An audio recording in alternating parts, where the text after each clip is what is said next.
Subscribe करें और bell दबाएं ताकि कोई खबर रह न जाए।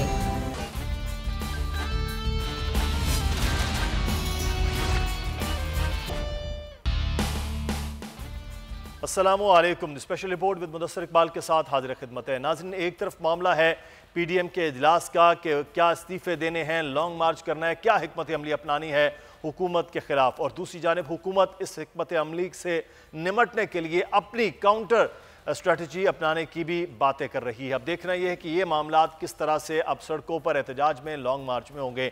लेकिन दूसरा अहम मामला इस वक्त इलेक्शन कमीशन से रिलेटेड है। दो चीज़ें इस वक्त बहुत ज़्यादा डिस्कस हो रही हैं।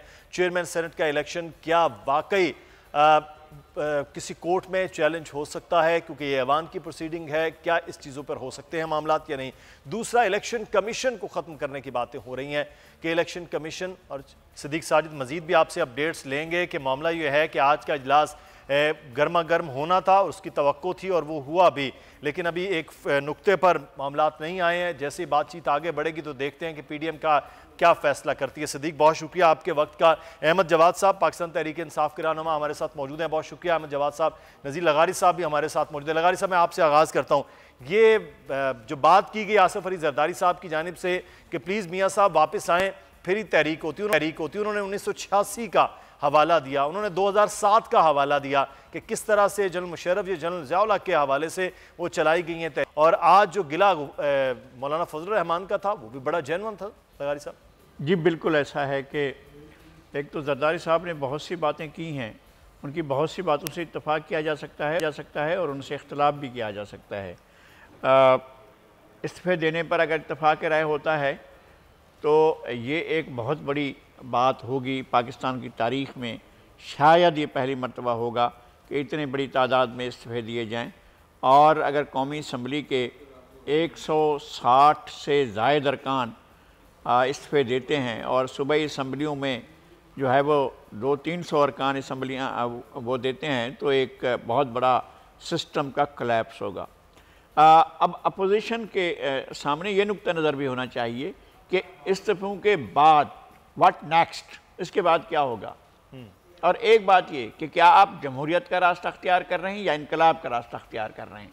और जमहूरियत का रास्ता अख्तियार कर रहे हैं तो जमहूरियत के लिए मुख्तलिफ इदारे होते हैं। पार्लियामेंट भी एक इदारा होता है, अदलिया एक इदारा होता है, और एग्जीक्यूटिव एक इदारा होता है, और उनके ज़ैली इदारे, ज़ैली जो है वो मातहत अदालतें, मातहत महकमे, हर चीज़ होती है। आप क्या इस सारे सिस्टम को लपेट कर एक नया सिस्टम लाना चाहते हैं और कोई इनकलाब लाना चाहते हैं, तो इस बारे में भी ज़रूर अपोजिशन गौर करे। जो इम्कान मुझे नहीं लग रहा है, इसलिए कि ना आपके पास कोई ऐसा नज़रिया है।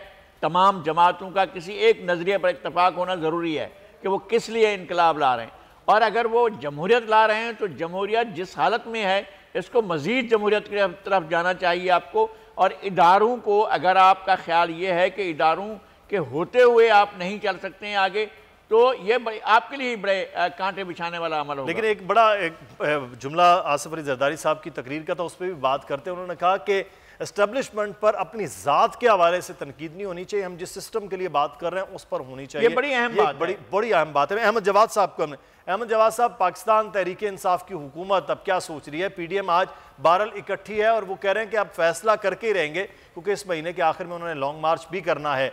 तो आप क्या हुकूमत में रहकर सोच रहे हैं इस सारे अमल को किस तरह पीडीएम से निपटना है?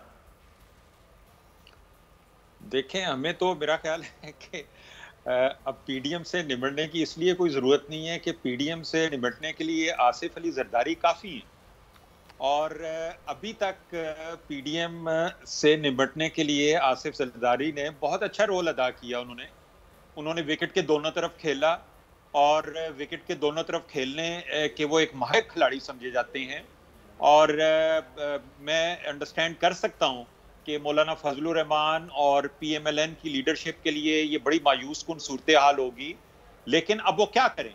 अब वो अपने आप को जोड़ना भी चाहते हैं पीडीएम के साथ, उसको तोड़ना भी नहीं चाहते, लेकिन आगे बढ़ते हैं पीपल्स पार्टी के बगैर, तो उनकी वो स्ट्रेंथ नहीं रहती कि जिसकी बिना पर अगर वो रिजाइन करें या वो लॉन्ग मार्च करें या वो कोई ऐसा एहतजाज करें तो वो किस हद तक कामयाब हो सकता है। तो अब इनके लिए तो एक सिचुएशन है between the devil and the deep blue sea, उनको तो समझ नहीं आ रही अब वो किधर जाएं। तो अब हमारी जो फिक्र है, या अगर हमसे ये सवाल किया जाए कि आपने पीडीएम को कैसे निपटना है, तो मैं ये समझता हूं कि अब तो वक्त जो है वो ही पीडीएम कोई राह रास्त पर ला सकता है, उनको कोई ऐसा रास्ता दिखा सकता है कि जिसकी बना पर उनकी सुबकी ना हो, क्योंकि जाहिर है कि फेस सेविंग चाहिए। जो 6 महीने से एक नैरेटिव और बयानिया खड़ा किया था, अब उस बयानिए के पीछे से कैसे निकला जाए। अवाम सवाल पूछेगी पॉलिटिकल फ्यूचर क्या होगा, यहाँ में कोई अकोमोडेट करेगा कि नहीं करेगा। तो अब ये बहुत सारे क्वेश्चन मार्क्स हैं कि वो क्या, इन सवालों के जवाब वो अब उनको ढूंढने पड़ेंगे। तो सिचुएशन जो है वो पीडीएम के लिए काफी मायूस कुन है। अहमद जवाद साहब, ये इस वक्त पीडीएम की जो सूरत हाल है वो तो यकीनी तौर पर सेनेट के इलेक्शन में गफूर हैदरी साहब के नताइज में और आज की जो अभी तक की खबरें सामने आई हैं खिताबात के, उसके बाद काफ़ी वहाँ तो सूरत हाल गंभीर है। लेकिन आपकी हुकूमत का बहुत बड़ा जो चैलेंज है वो 2.5 साल के बाद वहीं खड़ा हुआ है, वो है एक आम आदमी। सर, एक आप भी एक आम आदमी हैं, हम भी हैं। हम जब बाहर निकलते हैं, लोगों से बात होती है, तो वो ये एक ही बात करते हैं कि इस हुकूमत में आने के बाद जो वादे तब्दीली के रिलीफ के थे वो नहीं है। अब पीडीएम अगर ये लॉन्ग मार्च कामयाब करती है, नाकाम करती है, जो भी होता है, सर आप क्या कर रहे हैं? पहले तो ये कहा जा रहा था कि हुकूमत पर प्रेशर होगा, जब पीडीएम निकलेगी तो चलो अवामी रिलीफ के मामलात होंगे। अब जब पीडीएम निकले ना निकले, आप क्या करेंगे? देखिए मुदस्सर, 2-3 हकीकतों के ऊपर हम मेरा ख्याल इत्तफाक राय कर सकते हैं। एक तो हकीकत महंगाई के हवाले से बिल्कुल है महंगाई। एक और हकीकत भी है जिसके बारे में परसेप्शन एक दूसरा खड़ा किया जा रहा है कि अवाम जो है वो पीटीआई की कारकर्दगी से मायूस हुए। देखें, 6 माह का अरसा है जिसमें पाकिस्तान की एंटायर अपोजिशन ने 11 जमातों ने मिलके एक तहरीक शुरू की, लेकिन इस तहरीक को हर मोड़ पे शिकस्त हुई, अवाम की अटेंशन नहीं गेन कर सके। अगर अवाम पाकिस्तान तहरीक इंसाफ की हुकूमत से मायूस हो चुकी होती तो कितनी अच्छी अपॉर्चुनिटी थी कि वो पीडीएम की तहरीक में शामिल होके इस नाअहल हुकूमत को गिरा देते, लेकिन ऐसा नहीं हुआ। इसलिए ये भी एक हकीकत है कि अवाम पाकिस्तान तहरीक इंसाफ की हुकूमत से पुरुमीद है। अब आते हैं हम सोल्यूशन की तरफ। दो परसेप्शन हमें 2008 से 2013 में आसिफ अली जरदारी साहब की हुकूमत के हवाले से भी थी कि उन्होंने मुल्क बर्बाद कर दिया, हुकूमत तो उनकी भी नहीं गिराई गई सर, और उस वक्त आप भी अपोजिशन में थे। फिर पिछले दौरे हुकूमत में भी आप ये दावा करते रहे अवामी जो सारे का सारा इनकलाब वो आपके साथ है, आप भी नहीं गिरा सके। सर, हुकूमतें गिराना तो अलग मामला है, लेकिन सर आप जो परसेप्शन की बात कर रहे हैं, देखें अब आप लोगों ने भी अब जाके सब्सिडी दी है, अब जाके आप जो है वो इस बात को रियलाइज़ कर रहे हैं, और खान साहब ये खुद रियलाइज़ करते हैं कि महंगाई बहुत ज़्यादा है, बहुत ज़्यादा है, और इसको कंट्रोल कर भी नहीं पाए। अहमद साहब, देखें, मैं थोड़ा सा क्लैरिफाई कर दूं कि मैंने जो 2 हकीकतें बयान की हैं, एक तो वो जो सवाल आपने किया है महंगाई है, दूसरा मैंने ये नहीं कहा कि हुकूमत गिरी या नहीं गिरी। मैं तो सिर्फ ये कह रहा हूं कि अवाम के लिए एक बड़ा अच्छा मौका था कि अगर वो इस हुकूमत से मायूस थे तो वो इस तहरीक में शामिल होकर बड़े आसानी से इस हुकूमत से निजात हासिल कर सकते थे। मैं सिर्फ ये पॉइंट कह रहा हूं। और दूसरा ये है कि पीपल्स पार्टी की हुकूमत के दौरान कोई ऐसी तहरीक नहीं चली। हाँ, पीएमएलएन की हुकूमत के खिलाफ पीटीआई का धरना एक बड़ी ताकतवर तहरीक थी, लेकिन पीएमएलएन की हुकूमत नहीं गिरी। अब मैं सोल्यूशन की तरफ आता हूं। देखिए, सोल्यूशन ये है कि आपको अपने मुल्क के अंदर इकोनॉमिक एक्टिविटीज जनरेट करनी होंगी, हमें अपनी एक्सपोर्ट्स को बढ़ाना होगा, हमें अपनी इंडस्ट्री को फैलाना होगा। जब इंडस्ट्री में ग्रोथ आएगी तो एम्प्लॉयमेंट अपॉर्चुनिटीज क्रिएट होंगी, और उससे एक आम आदमी की जिंदगी में फर्क भी आएगा, जॉब अपॉर्चुनिटीज भी आएंगी। और उसके साथ साथ हुकूमत को ऐसे मेजर्स लेने होंगे कि जिसमें हम ये समझते हैं कि कहीं पे चीनी का माफिया है तो कहीं पे आटे का माफिया है या दूसरे माफियाज हैं, जिसकी वजह से अवाम को महंगाई का सामना करना पड़ता है। उसका ताल्लुक गवर्नेंस के साथ है। मैं ये समझता हूं कि हुकूमत को अपना गवर्नेंस वाला पार्ट जो है वो अगले 2.5 साल में इसके रोड मैप में होना चाहिए, और इसके जरिए महंगाई में जितनी कमी आ सकती है वो लाने की कोशिश करनी चाहिए।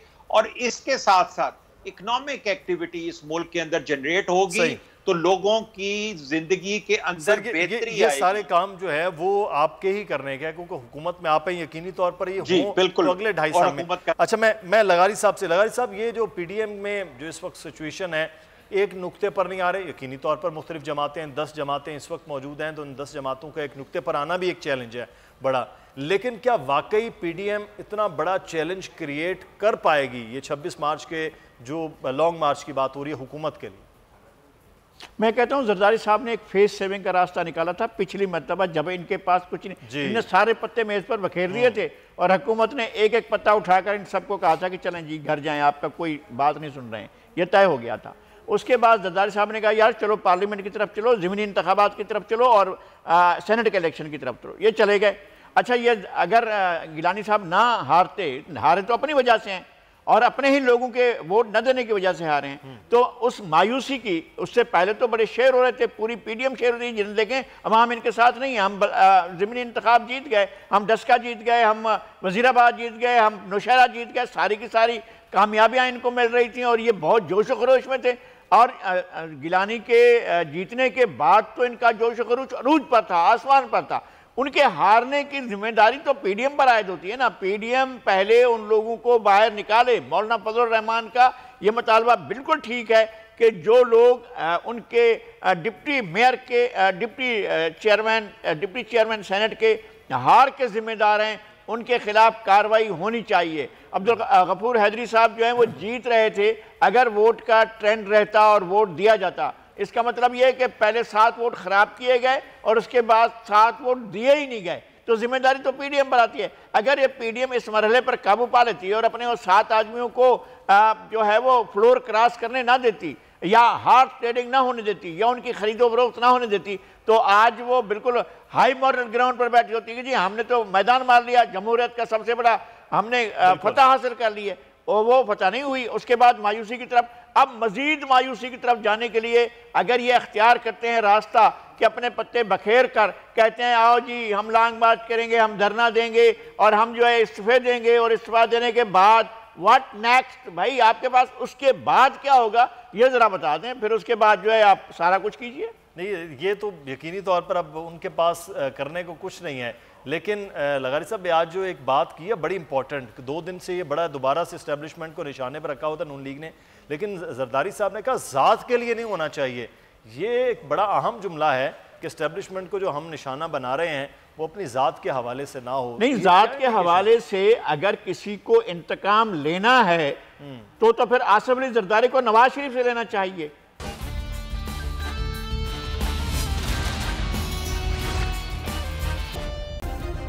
सब्सक्राइब करें और बेल दबाएं ताकि कोई खबर रह न जाए।